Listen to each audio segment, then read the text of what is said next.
Hello friends, welcome to நறுமணம் channel. இன்றைக்கி நம்ம துளசி டீ பார்க்க போகிறோம். அதுக்கு தேவையானது நான் ஒரு கைப்பிடி அளவு துளசி, உங்கள் கை கொள்கிற அளவுக்கு எடுத்துக்கோங்க. ஒரு சின்ன துண்டு இஞ்சி தோல் சீவி வச்சுருக்கேன். ஒரு சிட்டிகை மஞ்சத்தூள், ஒரு 2 சிட்டிகை மிளகுத்தூள், கொஞ்சம் பனங்கற்கண்டு, அவ்வளோதாங்க. இதுக்கு ஒரு பெரிய கிளாஸில் 1 கிளாஸ் இல்லை 1.5 கிளாஸ் அளவு தண்ணி வச்சு 5லேருந்து 7 நிமிஷம் கொதிக்க விட்டு வடிகட்டி நம்ம எடுத்துக்க வேண்டியது தான். ஆரம்பிச்சிடலாமா? இதெல்லாம் ஒரு டீ பவுலில் நான் இதை சேர்த்துக்கிறேன்.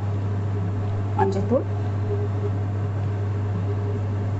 மிளகுத்தூள், பனங்கற்கண்டு,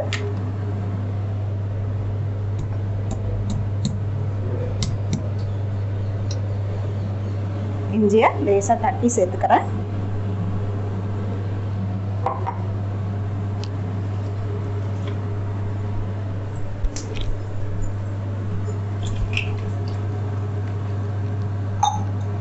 அவ்வளோதாங்க. ஒரு 5லேருந்து 7 நிமிஷம் வரைக்கும் நல்லா கொதிக்கட்டும். இதோ ஃப்ரெண்ட்ஸ், நம்ம துளசி டீ ரெடி ஆகிடுச்சு. துளசியை மூலிகைகளோட அரசின்னு சொல்லுவாங்க. வந்த நோயும் சரி, வராமல் தடுக்கிறதுக்கும் இதுக்கு ஈடு இணையே கிடையாது. இது நம்ம வீட்டில் இந்த துளசி செடியை வச்சு வளர்த்தோம்னா கார்பன் டை ஆக்சைடை அப்சர்வ் பண்ணிவிட்டு நமக்கு சுத்தமான ஆக்சிஜன் கிடைக்கும். அது மட்டும் இல்லாமல் கொசு தொல்லையை கூட கண்ட்ரோல் பண்ணும். நம்ம முடிஞ்ச வரைக்கும் இந்த டீயை ஒரு வீக்லி ட்வைஸ் வச்சு குடித்தோம்னா நம்ம ஹெல்த்துக்கு ரொம்ப நல்லது. நீங்களும் ட்ரை பண்ணுங்கள். ட்ரை பண்ணி பார்த்துட்டு பிடிச்சிருந்தா லைக் பண்ணுங்கள், கமெண்ட் பண்ணுங்கள், ஷேர் பண்ணுங்கள்.